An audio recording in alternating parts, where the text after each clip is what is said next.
मारूफ आलिम दीन मौलाना तारिक जमील को कनाडा में दिल का दौरा पड़ा है। तारिक जमील के बेटे यूसुफ जमील ने वालिद को दिल का दौरा पड़ने की तस्दीक की है और उन्होंने अपने ट्वीट में कहा कि वालिद इस वक्त कनाडा में हैं और दिल का दौरा पड़ने पर इन्हें अस्पताल मुंतकिल किया गया है।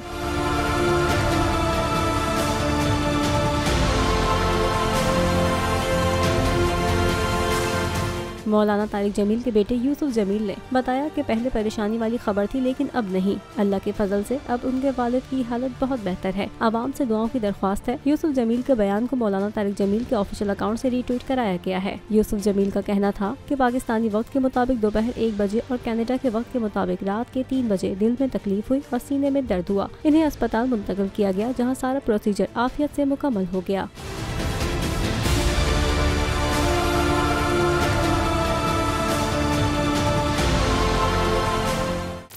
इमरान खान हूं, आप बोल्ड न्यूज देख रहे हैं।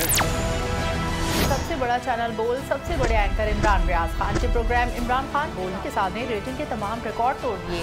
56% नाज़रीन ने बोल्ड न्यूज को देखा। सोशल मीडिया पर भी सबने ज्यादा देखा। सब्सक्राइब करें और बेल दबाएं ताकि कोई खबर रह न जाए।